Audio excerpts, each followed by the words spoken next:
അപ്പോൾ മഴ പെയ്താൽ സ്റ്റാർട്ടാവാത്ത ഒരു വണ്ടി കൂടി വന്നിട്ടുണ്ട്. നമുക്കൊന്ന് ശരിയാണോ എന്ന് നോക്കാം.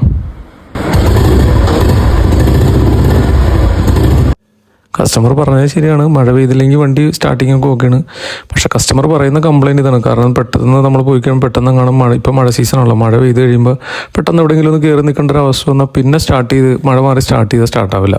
അതിപ്പോൾ നമ്മൾ ഉദാഹരണത്തിന് വാട്ടർ സർവീസ് ചെയ്ത് പോയിൻറ്റിനകത്ത് വെള്ളം കയറി പോയിൻ്റ് ക്ലാവ് പിടിച്ചാൽ സ്റ്റാർട്ടാവില്ല എന്ന് ബുള്ളറ്റ് വണ്ടിന്ന് ഏത് കൊച്ചുകുഞ്ഞിനും അറിയാം.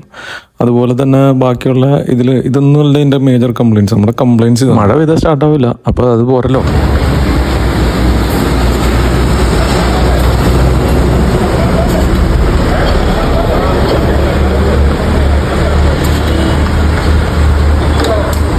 അപ്പോൾ കസ്റ്റമർ പറഞ്ഞത് ശരിയാണ്, വെള്ളം കണ്ടുകഴിയുമ്പോൾ സ്റ്റാർട്ടാവുന്നില്ല. ആർക്കാരെങ്കിലും മടുത്തു വെറുത്ത് തന്നെ പോകുന്നൊരു കംപ്ലയിൻ്റ് തന്നെയാണ്. അപ്പോൾ ഇതുപോലെ ശരിയാവാത്ത 2-3 വണ്ടി ഷോപ്പിൽ കൊണ്ടുവന്ന് വെച്ചിട്ടുണ്ട്. അപ്പോൾ എപ്പോഴെങ്കിലും നന്നാക്കി തന്നാൽ മതി എന്ന് പറഞ്ഞാണ് കസ്റ്റമർ കൊണ്ടുവച്ചിരിക്കുന്നത്.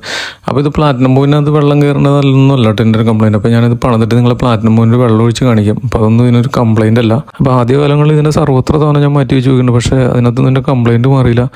അപ്പോൾ ഇതിൻ്റെ കംപ്ലയിൻറ്റ് കണ്ടുപിടിക്കാനായിട്ട് ഒരുപാട് കഷ്ടപ്പെട്ട്. അപ്പോൾ വണ്ടി ശരിയാക്കി നമുക്കൊന്ന് ചെക്ക് ചെയ്ത് നോക്കാം.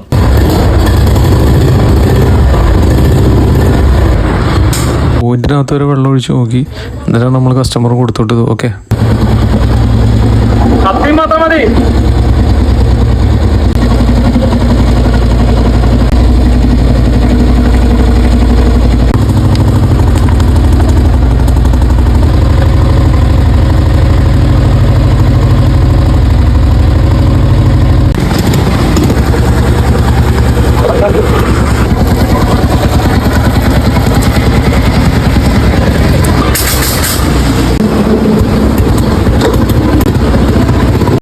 അപ്പോൾ ബൈക്ക് ഓക്കെയാണ്. നമുക്ക് അടുത്തൊരു വീഡിയോയിൽ കാണാം.